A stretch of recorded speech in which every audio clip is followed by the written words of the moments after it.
Yes, thank you for having me. So my name, as you mentioned, Jimmie Plaskey. I'm a certified financial planner and private wealth advisor at Executive Wealth Management here in Brighton, Michigan.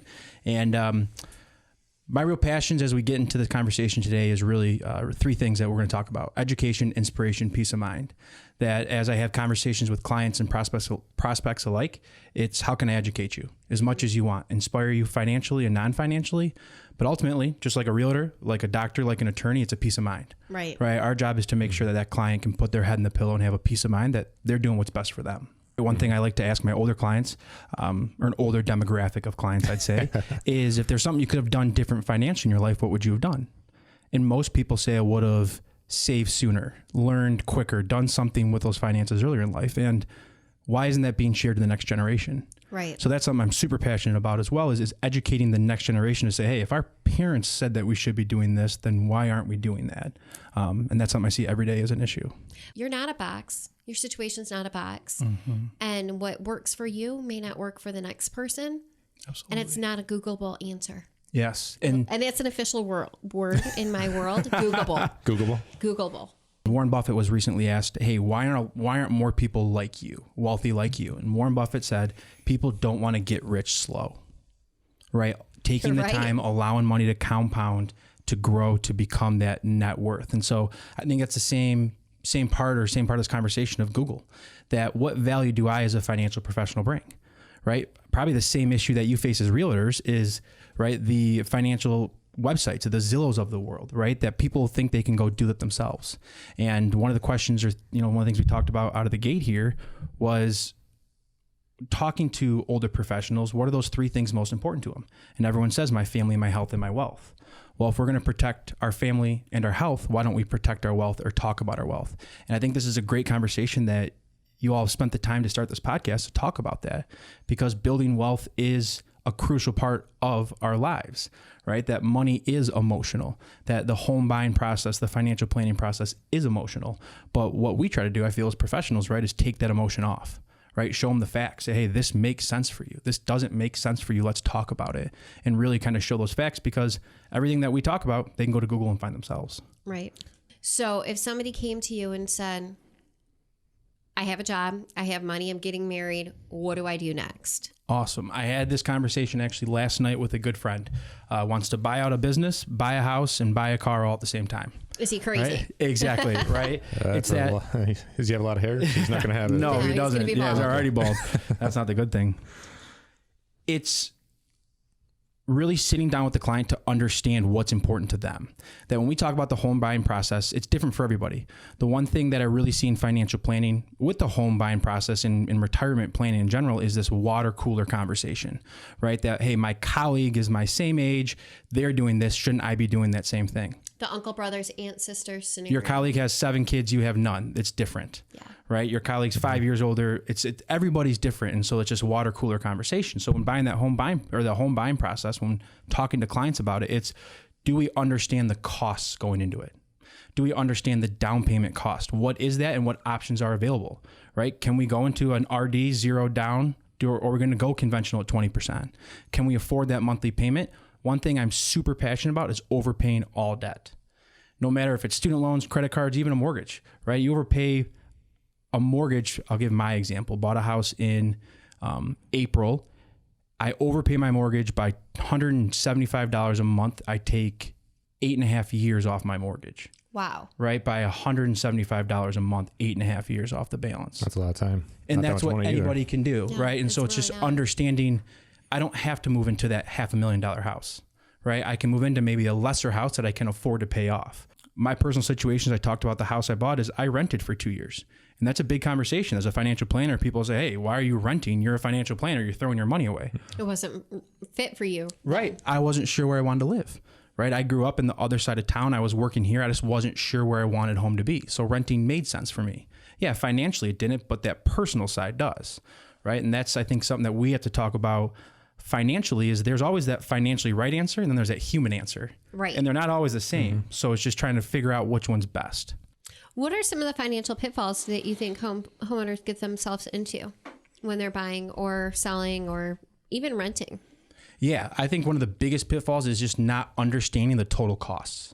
One thing I've seen with some young professionals is getting into a house and not understanding that you can't call the landlord anymore. Yeah, that's a big one.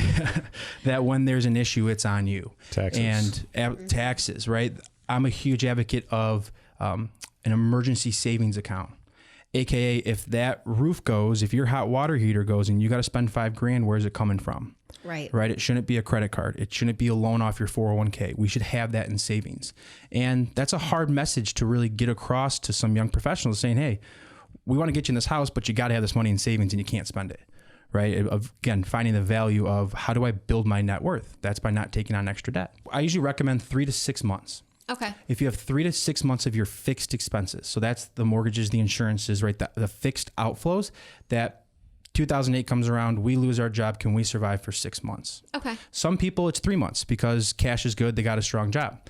I've got a business owner who in 2008 had to pay 2 months worth of salary out of his pocket. He keeps $80,000 in savings, right? That's a lot more than 6 months. So it just depends per person, but we usually recommend 3 to 6 months in an emergency account. I tell people, go to a new bank, open a bank account, a savings account. They're free all over the place these days. Right. Don't get a debit card. Take $100, $50 a paycheck and start to save it in that account and don't think about it.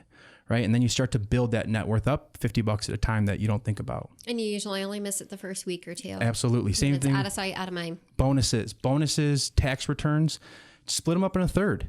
Take that third and go party, go have fun. That's what you got your bonus for. But let's be smart with that other 2/3, right? Maybe we pay down debt. Maybe put it towards the future.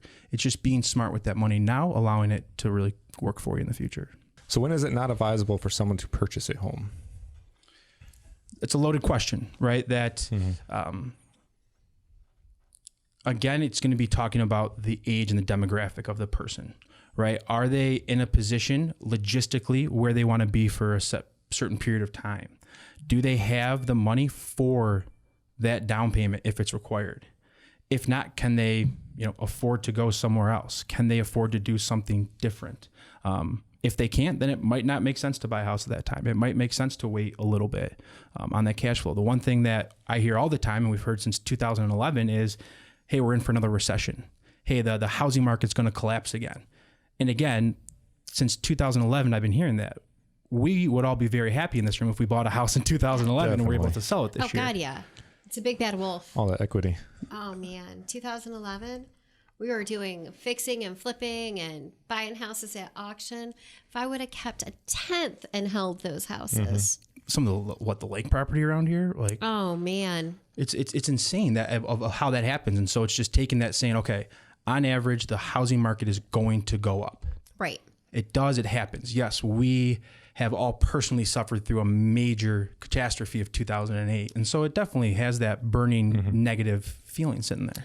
Now, is there ever a situation, should the client be so lucky to be in this position, where you would recommend them to pay cash versus mortgage, especially right now with interest rates being as low as what they are? Yeah.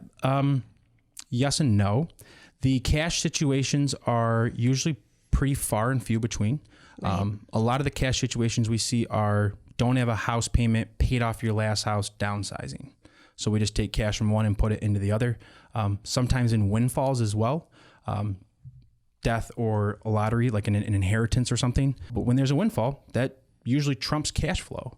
Right. So if it gets to a point where we can pay for cash because the cash flow isn't there, but the lump savings is, that makes sense. But as you mentioned in the beginning of the conversation, interest rates are so low right now that it doesn't always make sense. One thing that I like to talk about in the conversation we have is money always flows to the highest interest rate. So if we're only paying 2.8 or 3% for the house and the stock market has a great year and goes up 10%, right? And everything's equal, we made 7% that year. It's the same conversation with a credit card. If you're paying negative 22% on your credit card, the stock market makes 10%. We've now lost 12% that year. So it's looking at all of that holistic point of view and saying, okay, what do we do here? And that's something that's pretty unique, that when I talk about the home buying process, a lot of individuals try to segment just that part of their life into the home buying. Okay, what's savings? What do I need for cash? And can I get into this house? Not looking at what does emergency savings look like? What does monthly cash flow look like to afford the mortgage and the taxes and everything else we need in order to live our lives, right? Right. Actually, that's one of the things that I find quite alarming is a lot of times when I'm sitting down, especially with first-time home buyers that have come to me pre-approved already, and I say to them, okay, well, let's start sending you some houses. You're pre-approved to $300,000. Did your lender show you what that looks like in a monthly payment? And I'll just pull out. This is when I do use Google. I will Google. Oh, I know. I will Google a mortgage calculator and say, okay, so you're putting 20% down so we don't have to worry about PMI. This is your mortgage. You want to spend $299,900 because you're approved to $300,000? No problem. Oh, and then we have taxes and homeowners insurance. Your mortgage payment is going to be XYZ. Are you comfortable with that? And they look at me like I just pulled the rug out from those underneath big bug them. eyes. Oh, yeah. deer in the headlights. Yeah. And it's like, okay, well, they didn't. So now let's talk about what you're comfortable paying. Now let's talk about, utilities. Let's talk about your emergency. Oh, yeah. All services, everything. Yeah. Let's look at it from a big picture perspective and see if it is still something that you can afford. So I train our agents here to have that conversation with our buyers because a lot of loan officers don't, and they don't have people like you. Right? I think you hit the nail on the head, and I commend you for doing that. Because it's not always the best probably decision for the realtor to say, hey, we shouldn't buy this bigger house. Let's go to the smaller one. But you're going to have a client for life in that. Oh, absolutely. And I don't want to have to turn around and try to sell that home for them 6 months later because they're not comfortable with it. Right. Or they're out of it, right? And now they're belly up and it's just this disaster. Exactly. They'll be mad at you at that point. So I like being the hero. Coming back. So we kind of touched on a little bit. We were talking about that big bad recession. Do you still think it's advisable for people to make solid investments like purchasing a home now? Since 2008, as we mentioned, right? We talked about the housing crisis, and in 2008, 9, 10, 11, people didn't want to buy. And now 7 years later, we're saying, wait, what? And so it's just understanding that you have to do what's best for you with what's going on in your life. Right. That if it's getting into a house that you can afford, a market collapse won't necessarily hurt that. Yeah, if you're the bottom man on the totem pole on the chopping block, or you have a very, job that's affected by the market and the market goes, well, that could definitely affect things. But more often than not, the market's going to go up, right? We're in a position to allow this to really work for us and to really grow. People ask me, okay, so are we in a recession? What's going to happen? And so when we look at the economics of our country and our world economy, the fundamentals are good. Companies are making money. People are at work, right? Trade is somewhat okay, but there's this looming other stuff out here, which is the emotional side of it, right? What's happening in the Koreas? They're sending bombs off. What's going on with China with the trade war? China and US are 50+% of our economy. What's the world economy with these two countries fighting? What's going to happen with Russia, right? And Putin? What's happening with Mexico and South America and Venezuela? And you take all this together and people go, uh-oh, now what? And we just don't know. That's a huge piece of what's going on when you look at the driving factor of the economy of people are just scared. And that it's not necessarily the metrics, the factors. It's going, wait, we got some world players that we have no idea how they're going to react to things. And so it's just kind of staying that pace and going, okay, we know what we're doing is going to work for us personally. When I say us, that's the client, that's me, that's my house, that's you, that's your house, right? Not overspending like we've seen in 2008, right? 2, 3 mortgages, multiple homes, right? That's not a financially sound approach. I am licensed. I do sell life and long-term care insurance, but those have to be a necessity. You can't lead a financial plan with that because that hurts the cash flow of the client at the end of the day. So it's just understanding is what does that cash flow look like for us, and can we afford with what we're paying now in order to get into that new house? So when we look at tools, it is our investment philosophy, which is a very important tool to us and how we manage assets. We talk about budgeting, using some online financial planning software that if you've got a debit card, if you've got a credit card, it takes each transaction and puts it in a list item. So that way we know what we're spending. We don't have to go write the budget out using a grid piece of paper, right? Allow technology to work for us. And then at the end of the day, it's really just the peace of mind. I find this more often than not that we serve ourselves as a counselor to a degree to going, can I just do this, right? I need an objective person in the room to tell me what I can and can't do. And that's the value that we really start to really bring in these decisions.